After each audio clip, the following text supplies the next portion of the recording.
magistrado, conforme a lo dispuesto por su autoridad, informo que los medios de audio y video proporcionados por Consejo de la Judicatura se encuentran en funcionamiento. Mediante providencia de fecha 28 de febrero del 2024 a las 11 horas 24 minutos, se ha señalado dentro del recurso de casación número 17.510-2020-00167 la presente audiencia de forma virtual mixta para el día de hoy, jueves 2 de mayo del 2024 a las 14 horas 45 minutos, por lo que estamos dentro del día y hora señalados para el efecto.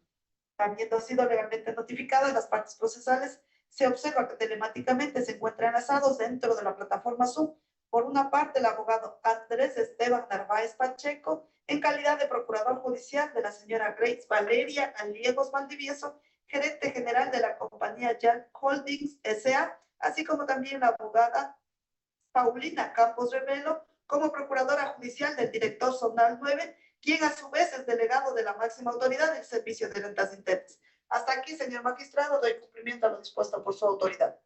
Muchas gracias, señora secretaria. En consecuencia, siendo hoy jueves 2 de mayo de 2024, a las 14 horas 45 minutos, la Sala Especializada en lo Contencioso Tributario de la Corte Nacional de Justicia, integrada por la doctora Rosana Morales Ordóñez, que nos acompaña físicamente, el doctor Fernando Pon, que nos acompaña telemáticamente, quien actúa en reemplazo del titular, el doctor José Zuinagua, actual presidente de la Corte Nacional, y quien les habla, Gustavo Durango Vela, como ponente.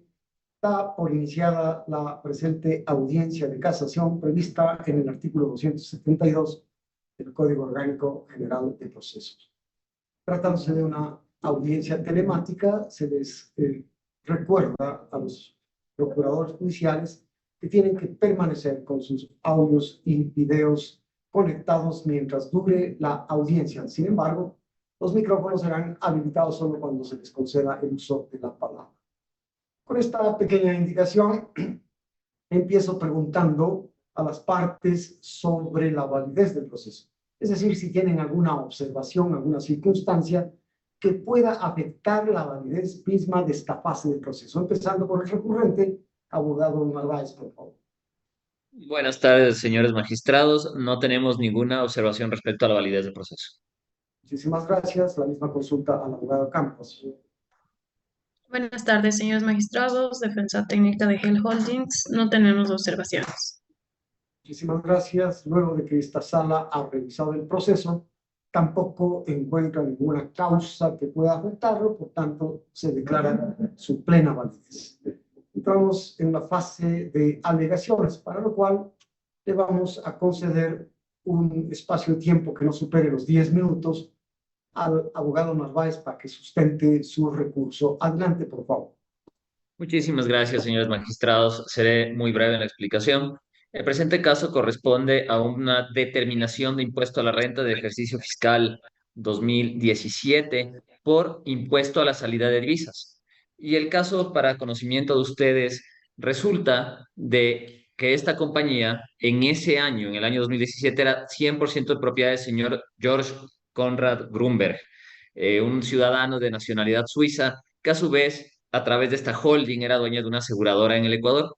La compañía resolvió distribuirle dividendos al señor Grunberg y este dividendo fue tratado como exento en función del artículo 159 de la Ley Reformatoria para la Equidad Tributaria por tratarse de un dividendo.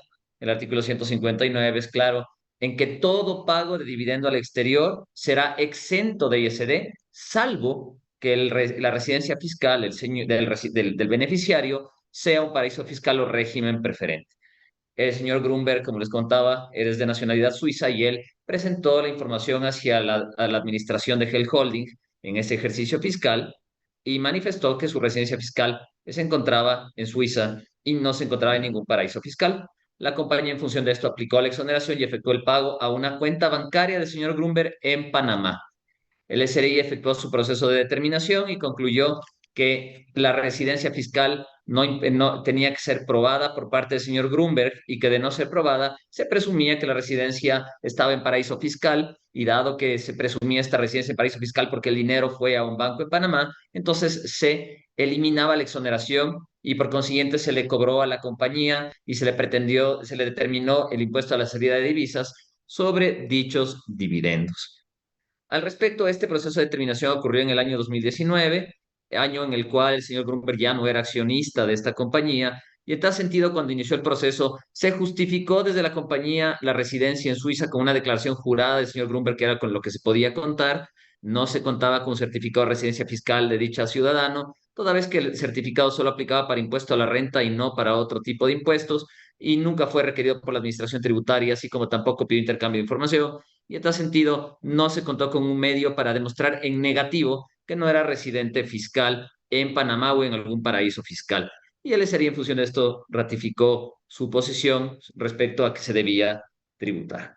Como no nos encontramos de acuerdo con estos elementos, la compañía hizo dos cosas: planteó la acción de impugnación, que obtuvo una sentencia con voto salvado, en la cual se negó la acción, indicando que, en sentencia, indicando que es obligación del recurrente probar que no era residente fiscal en paraíso fiscal, y un voto salvado en el que confirmaban lo contrario, decían no cabe esto, y además no se estudió la prueba y adicionalmente no se evaluaron los elementos de defensa técnicos que correspondían.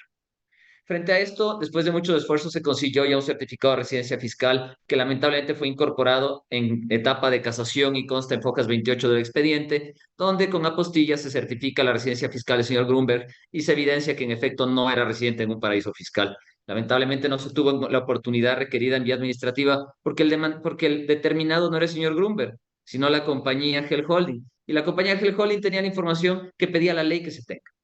En todo caso, a partir de esta sentencia, nosotros hemos casado la misma por no encontrarnos de acuerdo, aduciendo justamente que ha habido, aduciendo la causal quinta, respecto a la falta de errónea interpretación del artículo 81 y la falta de aplicación del artículo 100 del Código Orgánico Administrativo, del COA. Por otro lado, también aduciendo la falta de aplicación del artículo 162 y 311 del COGEP, así como la errónea interpretación del artículo 169 de dicho cuerpo legal, y finalmente, como un tercer elemento, la indebida aplicación del artículo 134 del Reglamento para la aplicación de la Ley de Régimen Tributario Interno. Las razones rápidamente de estas tres aseveraciones corresponden a los siguientes elementos. La primera, respecto al artículo 81 del Código Tributario, que indicamos que ha habido una errónea interpretación, y al derivado de esto y también a la falta de aplicación del artículo 100 del Código Orgánico Administrativo, toda vez que nosotros al tribunal, a CUO, le solicitamos que evalúe la motivación del acto de determinación. Y si es que esto hubiera interpretado adecuadamente el artículo 81 y hubiera evaluado adecuadamente, o hubiera mencionado o evaluado el artículo 100 del COA, se hubiera dado cuenta que la forma en la que construyó el pensamiento de la administración tributaria estaba incompleta. Porque por un lado, incorporó la premisa mayor, que es la norma, que es del artículo 159, pero la premisa menor no era conducente ni coherente con dicha premisa mayor. La premisa mayor es exento todo dividendo de ISD, salvo que tenga residencia fiscal el beneficiario en paraíso fiscal o régimen preferente. La premisa menor del SRI fue: el pago fue efectuado a Panamá, y la conclusión fue: es grabado con ISD. Esto, como pueden observar, constituye una falacia, y se hubiera, desde una perspectiva lógica, y si es que se hubiera efectuado la evaluación de la motivación del acto de determinación, se hubieran dado cuenta y hubiera concluido sin lugar a dudas que si es que aplicaba el artículo 100 del COA, el mismo hubiera sido inmotivado. Eso respecto a la primera causal. Sobre la segunda causal, que se refiere a la falta de aplicación del artículo 162 y 311 del Código Orgánico General de Procesos, los mismos se refieren a la carga de la prueba, pero particularmente el artículo 311, cuando estudia los actos de determinación, de manera específica y de manera sustantiva indica que todas las aseveraciones y contenidos del acto de determinación tienen que ser probados por la administración tributaria, y sus afirmaciones tienen que contener los elementos probatorios del caso. Si es que la administración tributaria se encontraba en el interés de concluir que el George Grunberg es residente de un paraíso fiscal, porque es el único elemento para quitar una exoneración que es general, tenía que probar este elemento, y obviamente no lo hace. Esta ausencia de prueba no puede ser suplida y no puede trasladarse de manera unidireccional la prueba exclusivamente al actor. No puede ser que se tenga que probar en negativo. Y la falta de aplicación de estas normas da lugar a que se busque un imposible, que era que la compañía, porque el sujeto pasivo no era George Grunberg, sino la compañía, tenga que encontrar medios para aprobar una negación. En este caso, igual hemos conseguido ese medio lamentablemente tardío, pero en efecto lo que ha ocurrido es esto, y que se ha exigido y que el actor tenga que demostrar sus negaciones, y se ha presumido la legalidad de una ficción, y es asimilar el lugar del pago, la cuenta bancaria donde se encuentra, con la residencia fiscal. Elemento que carece, insisto, de toda lógica, pero en todo caso debía ser probado. A su vez, también comete el tribunal acude un error en la aplicación del artículo 169 de COGEP, pues la forma de interpretación es que toda exoneración en criterio de la sala siempre tiene que ser probada por el actor, en todos los casos, y que la falta de esfuerzo de este actor para probarlo tiene que ser sancionado con la pérdida de la exoneración, como si la exoneración fuera la norma excepcional y la generalidad es que los dividendos graben ISD. Y bajo la redacción del artículo 159, que no lo estoy interpretando mal, sino es la forma de la carga de la prueba, es totalmente la contraria. Y finalmente, señores magistrados, respecto a el tercer elemento por la cual hemos invocado esta causal, que se refiere a la indebida aplicación del artículo 134 del Reglamento para la aplicación de la Ley de Régimen Tributario Interno y derivado de la falta de aplicación del artículo 10 de la Ley para Optimización y Eficacia de Trámites Administrativos, debemos manifestar que el tribunal llena y genera una motivación accesoria en su sentencia y dice que la forma en la cual y lo que teníamos que hacer y estábamos obligados a hacer era aplicar el artículo 134 de dicho reglamento y acompañar un certificado de residencia fiscal. Pero lo que se olvida la sala y se equivoca es que el artículo 134 del reglamento regula el impuesto a la renta, regula el acápite de retenciones en la fuente de impuesto a la renta en pagos al exterior.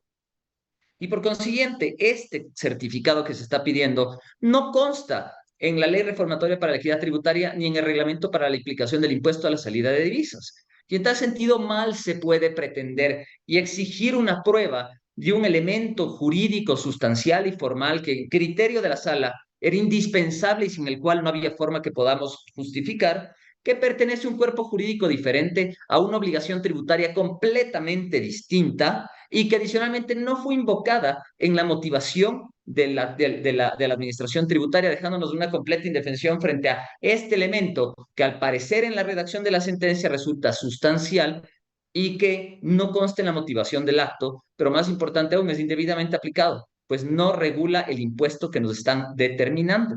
Por el contrario, el artículo 10 de la Ley de Optimización y Eficacia de los Trámites Administrativos brinda valor jurídico a los anexos y declaraciones de las personas de los administrados del derecho público, y se presume la validez de los elementos que se declaran.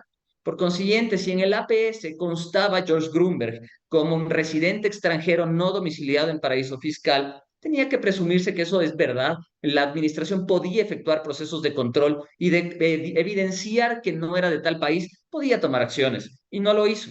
Y dejó de atender información pública que constaba ahí, tanto en la administración tributaria cuanto en la superintendencia de compañías, donde también constaban esas declaraciones evidenciando la residencia en otra jurisdicción y que la misma no era paraíso fiscal. En tal sentido, esta indebida aplicación del artículo 134 del reglamento ha permitido que se ratifique en sentencia un acto de administrativo que carece a todas luces de derecho, que carece de justicia y de una lógica tributaria, pues está pretendiendo eliminar la exoneración y atentar contra la seguridad jurídica de un inversionista extranjero. Y más grave aún, ya ni siquiera del inversionista, porque ya ni siquiera es accionista, sino o una compañía que en su momento aplicó el debido proceso, aplicó la normativa, cumplió con los requisitos previstos en la ley y exoneró, porque de manera general se exonera de ISD, los pagos, salvo que se encontrara en residencia fiscal, que su residencia fiscal se encontrara en un paraíso fiscal. Por lo antes indicado, solicitamos que se case esta sentencia, se corrijan estos hierros jurídicos y se ratifique el derecho del contribuyente. Hasta aquí nuestra intervención, señores magistrados. Muchísimas gracias. A usted muchísimas gracias, abogado Narváez. Por el mismo tiempo que se le concedió al procurador judicial de actor en instancia, le concedemos la palabra a la abogada. Muchas gracias, señor magistrado. Para el efecto, su autorización para compartir pantalla, por favor. Por supuesto, adelante.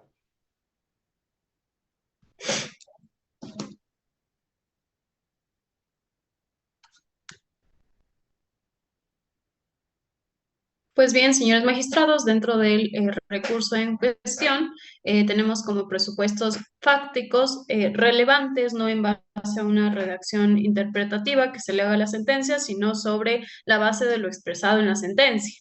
Esto es que en el año 2017 Hell Holdings realizó una transferencia al exterior por concepto de dividendos pagados a su accionista en su cuenta bancaria en Panamá, país que es considerado un paraíso fiscal. Pretendió pues que el pago de dividendos realizado al exterior sea exento del pago de ISD, por lo que era necesario pues que acredite ser beneficiario de dicha exención. La empresa actora, dentro del procedimiento administrativo, presentó un escrito con el nombre de declaración jurada y la copia del pasaporte del señor George Conrad para acreditar la residencia fiscal. Sin embargo, ni en etapa administrativa ni en etapa judicial, pues se presentó el certificado de residencia fiscal que sustentara lo afirmado respecto de la residencia fiscal de dicho accionista en Suiza. Según Hell Holdings, pues, y lo ratifica aquí, era obligación del SRI, pues, en aplicación de los convenios de intercambio de información, pedir directamente la información a Suiza o, pues, conformarse con lo expresado en el anexo de accionistas, partícipes y socios. Ya fueron expuestos los presuntos cargos respecto de los cuales me voy a referir. El cargo casacional de errónea interpretación del artículo 81 del Código Tributario, que básicamente habla de la forma y contenido de los actos en relación a la motivación, y a la falta de aplicación del artículo 100 del COA, que refiere también a la motivación del acto administrativo, que se verifica pues una falta de motivación cuando los juzgadores al adoptar una decisión no señalan motivos que tuvieron para hacerlo, no hay una justificación de las razones de hecho, de derecho que llevaron a resolver y a llegar a una conclusión establecida, cuando su contenido es insuficiente, absurdo o sus conclusiones en definitiva carecen de sustento normativo. En este sentido, la Corte Nacional de Justicia ya se ha pronunciado en el sentido pues que la inconformidad de la parte pues no significa que exista una falta o una insuficiencia de la motivación, en especial en cuanto al cuestionamiento de la corrección de la selección de las normas jurídicas aplicables al caso. En el caso puntual, señores magistrados, ¿qué se verifica?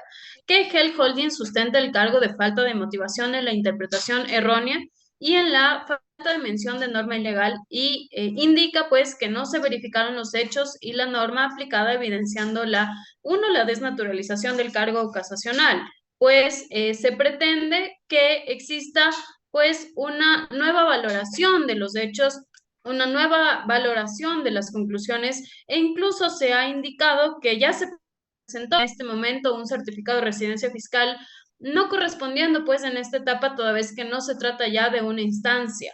Plantear pues el recurso de casación a la luz del cargo de errónea interpretación se traduce en que las circunstancias fácticas y sustentos de derechos son los correctos, quedando pues únicamente la revisión del significado de la ley como premisa mayor que implica reconocer la validez de la norma apropiada al caso, pero que se yerra al interpretarla. Sin embargo, se ratifica en que en este caso lo que se pretende es una nueva valoración pues de los fundamentos fácticos y de derecho, ya que no se está de acuerdo con la conclusión arribada. Respecto del cargo segundo, esto es la falta de aplicación de los artículos 162 y 311 del COGEP respecto a la necesidad de la prueba, que indica en contexto que deben probarse todos los hechos alegados por las partes, y la errónea interpretación del artículo 169 del mismo COGEP, que establece pues que la carga de la prueba, y en este caso Hell Holdings pues acusa está en la sentencia indicando una afirmación inexistente en el texto de la sentencia, ya que afirma que el tribunal concluyó que la carga de la prueba le correspondía únicamente a la parte actora. ¿Y qué es lo que dice en sí el tribunal? Y cito textualmente. De lo expuesto, queda claro que la carga de la prueba del domicilio del sujeto pasivo de tributos no puede ser endilgada a la administración tributaria como pretende la empresa actora, toda vez que sobre los contribuyentes y responsables recae el deber formal de presentar la documentación requerida por la administración tributaria para los labores de control y determinación, es decir, en este por lo que el argumento de que el SRI debe el domicilio tributario del señor George con fundamento legal. En este caso, ¿cuál es el análisis del tribunal? el tribunal indica textualmente, es necesario mencionar que en el texto de dicha comunicación se hace referencia expresa a la necesidad de justificar la residencia fiscal de los accionistas con el propósito de verificar el cumplimiento del criterio de sujeción personal que se encuentra implícito en la Ley de Equidad Tributaria. Y abajo, el tribunal indica, sin que se evidencie tanto en la resolución impugnada como en su antecedente que el SRI haya asumido que el señor George Conrad esté domiciliado en Panamá, sino que el acto de determinación, así como como su confirmación a través de la resolución impugnada, son la consecuencia de la falta de colaboración de la empresa actora en la presentación de documentación necesaria para la justificación de domicilio fiscal del accionista George Conrad. En este caso, ¿qué se verifica? Que lo preciso y lo objetivo y lo que corresponde es retomar literal y taxativamente el texto de la sentencia, en especial pues el numeral 7.7 que fue analizado, en el que se puede verificar que el tribunal establece con claridad meridiana que la prueba del domicilio tributario del sujeto pasivo pues no puede ser indicada a la administración tributaria, cuanto más si se verifica que el fundamento del proceso de instancia constituyó en una proposición afirmativa, pues de Hell Holdings, en cuanto a que la residencia fiscal del accionista pues es en Suiza, lo que le tomaba como responsable de probar su afirmación en esta instancia. Respecto del tercer cargo propuesto, esto es la indebida aplicación del artículo 134, que refiere a la acreditación fiscal del reglamento de la Ley de Régimen Tributario Interno y así también a la falta de aplicación del artículo 10 de la Ley de Optimización y Eficiencia de Trámites Administrativos. Y es que en la interposición del recurso de casación y así también en la intervención ya dada por la defensa técnica de Hell Holdings, pues se hace alusión a la acreditación y se da a entender que existen dos normas que regulan simultáneamente el mismo supuesto de hecho, siendo el problema central que el hierro existe en acción de la norma aplicable. Es decir, en este caso, pues pretende establecer que en el del proceso judicial y del procedimiento administrativo, pues habría existido un conflicto normativo, cuando estos son elementos fácticos y de derecho propios de materia tributaria, siendo pertinente, adecuado y conducente, pues, que el tribunal haya emitido su fallo o sentencia de acuerdo a las disposiciones legales propias y especiales del cuerpo legal tributario. En este caso, ¿cuál fue el análisis puntual del tribunal? Establece que el artículo 134 del reglamento de la Ley de Régimen Tributario Interno establece claramente que la acreditación de la residencia fiscal de una persona se sustenta con el certificado de residencia fiscal. Dicha acreditación, además, es necesaria para aplicar las disposiciones relacionadas con residencia fiscal, lo cual guarda estrecha relación con la posibilidad de acceder a una exención tributaria, por lo que no es cierto, como fue aseverado hace un momento, que el tribunal haya indicado que en todos los casos, pues, se tiene que probar esto y que de no hacerlo, pues, simplemente no se podría acceder. Sin embargo, esta disposición guarda estrecha relación con la posibilidad justamente de acceder a la exención tributaria como es la prevista en el numeral 5 del artículo 159 de la Ley de Equidad Tributaria. ¿Qué es lo que dice Hell Holdings? Que el tribunal de instancia no debía aplicar el artículo 134, sino más bien en el evento de considerar que debía acreditar la residencia fiscal del accionista al momento de realizar el análisis del acto administrativo y su antecedente, tenía información que reposaba en sus bases de datos y esta norma no debía ser aplicado, ya que el certificado de residencia fiscal no era necesario si el tribunal hubiese observado y aplicado pues el artículo 10 de la Ley de Optimización, en el que señala que las declaraciones, documentos y actuaciones se consideran verdaderos mientras no hayan sido objetados por la institución que los mantiene. En este punto se verifican tres cuestiones. Uno, que el tribunal aplicó el artículo 134 del reglamento indicado a efectos de precisar justamente que la acreditación de residencia fiscal de un contribuyente se lo efectúa como establece la misma normativa con el certificado de residencia fiscal. 2. Pretender que en suplencia de esta norma especial vigente y existente se utilice una disposición de norma de carácter inferior o general contenida en la Ley de Optimización y Eficiencia de Trámites Administrativos, pues carece de sustento legal. Y tres, pues que Hell Holding pretende que una exigencia normativa de carácter tributario expresamente prevista en normativa tributaria sea inobservada o desacatada por una disposición ajena a materia tributaria. En tal sentido, y considerando, señores magistrados, que el recurso de casación es un medio de impugnación extraordinaria, público de derecho estricto, es un recurso formalista, pues que impone el deber de observar las exigencias que exige la técnica casacional y que no cumplir este presupuesto constituiría un rechazo del recurso y toda vez es claro que las pretensiones casacionales referidas por el recurrente, pues, devienen en improcedente, solicito no se case la sentencia recurrida, puesto pues que no se han configurado las causales denunciadas. Gracias, abogada Campos. Supongo que terminó, no escuchamos la última frase. De cualquier manera, pregunto y consulto al abogado Narváez si va a hacer uso de su derecho a la réplica. No, señores magistrados, muchas gracias. Muy amable, si es que no hay réplica, mucho menos puede haber contrarréplica. En consecuencia, consulto a los magistrados, colegas, si es que tienen alguna pregunta. No de mi parte, gracias. Y parte tampoco, gracias. Yo tengo una inquietud.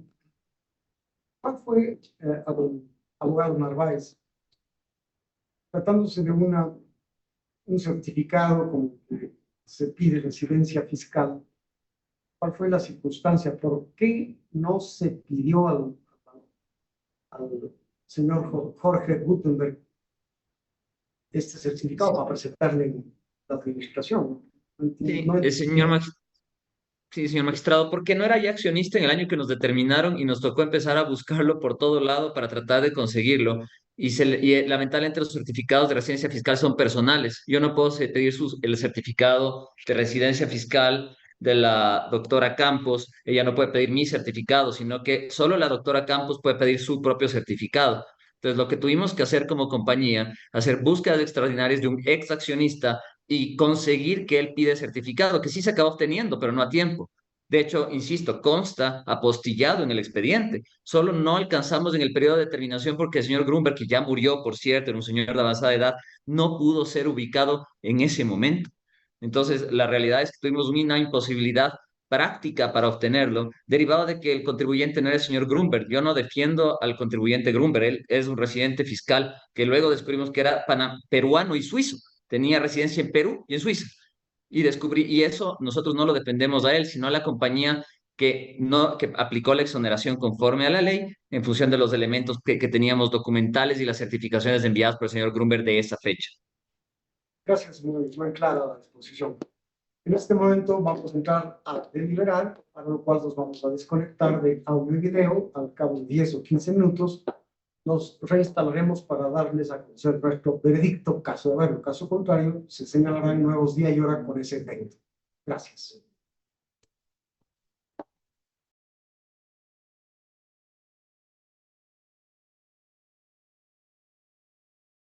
Recording stopped.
Recording in progress.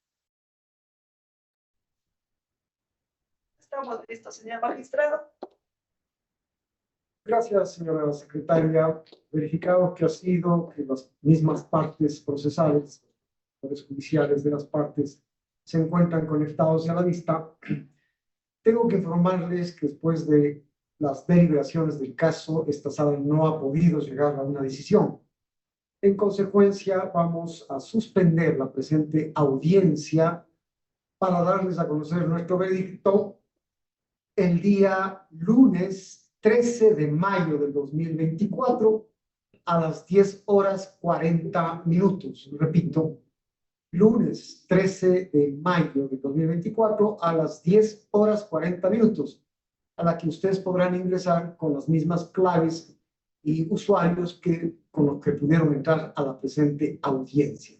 Con esto damos por concluida esta audiencia. Tengan ustedes muy buenas tardes. Buenas tardes con todos. Buenas Buenas tardes. Recording Buenas stopped. tardes con ustedes. Hasta luego. Hasta luego.